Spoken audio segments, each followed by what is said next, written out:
안녕하십니까. 고산도시개발 이창용 상무입니다.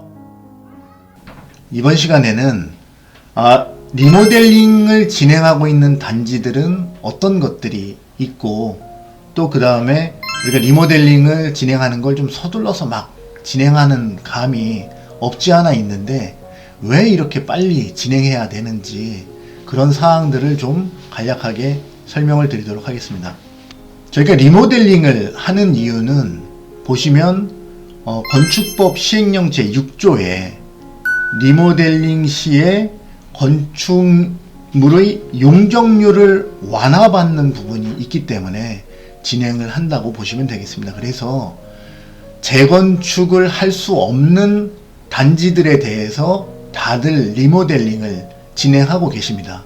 그 얘기는 뭐냐면, 재건축으로 진행할 때 사업성이 나오지 않는 단지들에 대해서도 리모델링으로 진행할 때는 사업성이 나오는 단지들이 상당히 많이 있습니다.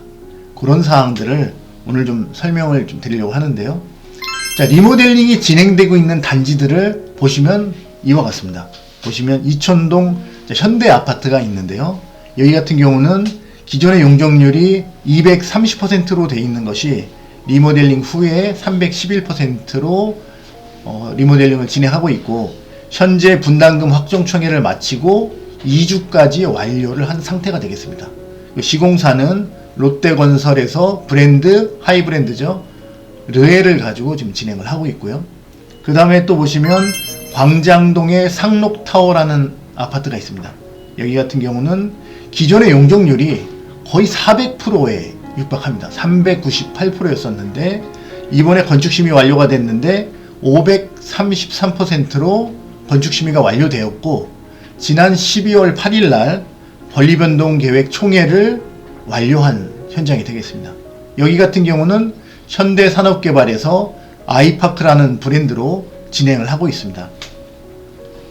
또 다른 현장들을 좀 말씀드리면,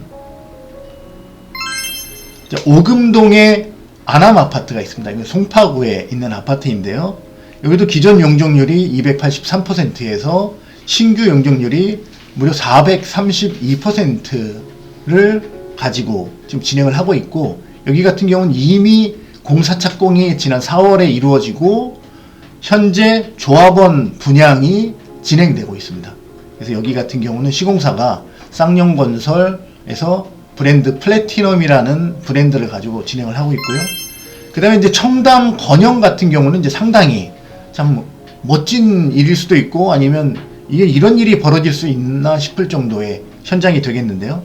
보면 기존의 용적률이 397%였습니다. 400%에서 3% 빠지는 용적률인데, 이게 리모델링 후에 575%로 건축심의를 조건부 의결받은 현장입니다. 여기는 GS건설의 브랜드 자이로 현재 진행을 하고 있고요. 또 다른 현장들 보시면 밤섬 현대아파트가 있습니다. 여기 같은 경우도 기존 용적률이 397%가 넘는 현장이 되겠고요. 잠원동의 회밀리 아파트 같은 경우도 기존의 288%에서 신규 용적률이 430%로 지난 12월 달에 건축심의가 조건부 의결 완료된 현장이 되겠습니다. 여기 같은 경우는 포스코 건설의 더 샵에서 진행을 하고 있습니다. 이렇게 보시면 상당히 이제 외관도 멋지게 되어 있고요. 그 다음에 진행하는 그 현장들이 리모델링 용적률 이후에 400% 또는 500%가 넘어가는 그런 용적률을 보이고 있는 것을 좀 확인할 수가 있는데요. 앞에서 설명드린 것까지 합쳐서 다시 한번 설명드리면 이렇습니다. 광장동의 상록 아파트가 몇 프로? 533%였어요. 자, 청담동 건영 아파트 몇 프로? 575%예요. 이건 말도 안 되는 용적률이 2종, 3종 일반 주거에서 나온다는 거죠. 지금 현재 거의 상업용지에 준하는 그런 용적률을 받고 있어요. 현재 서울에서. 근데 여기도 마찬가지입니다. 이런 것들이 아직은 규제하는 사항들이 없다는 거예요.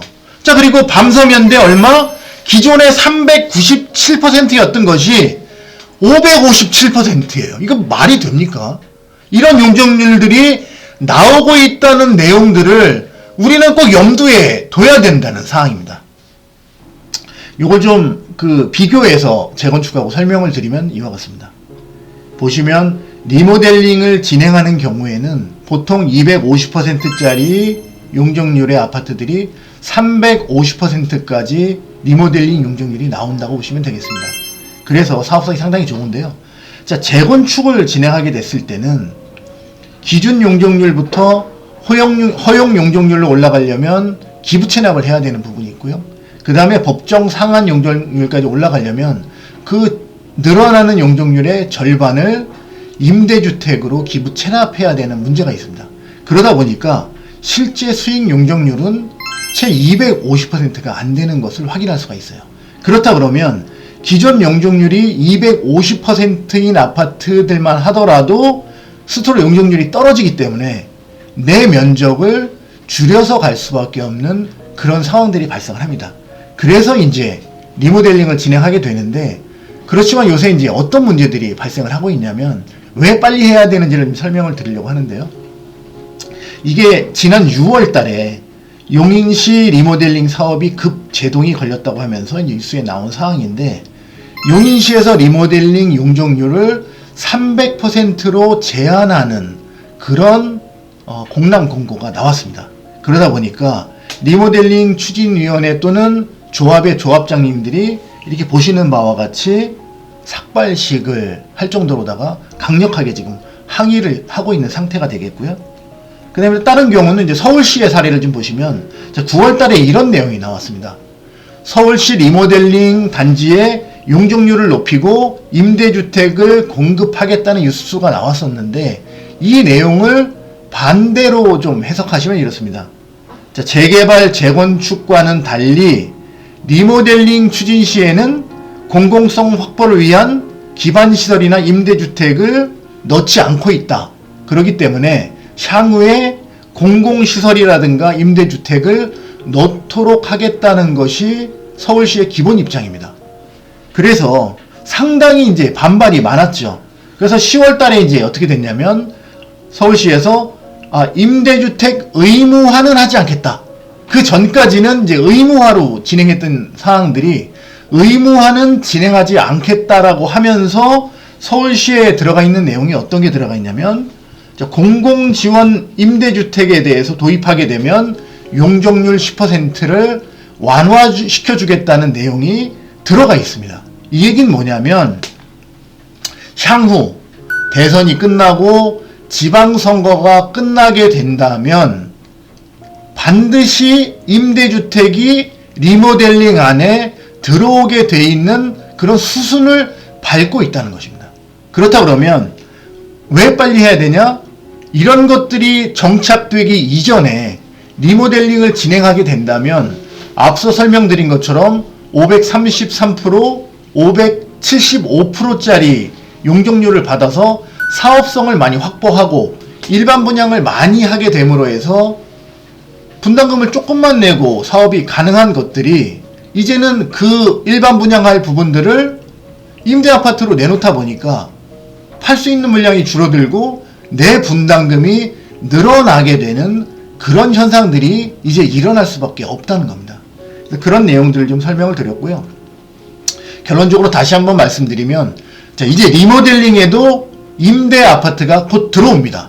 그렇기 때문에 빠른 사업 진행만이 사업성을 보장한다는 내용을 전달드리면서 오늘 방송을 마치도록 하겠습니다. 감사합니다.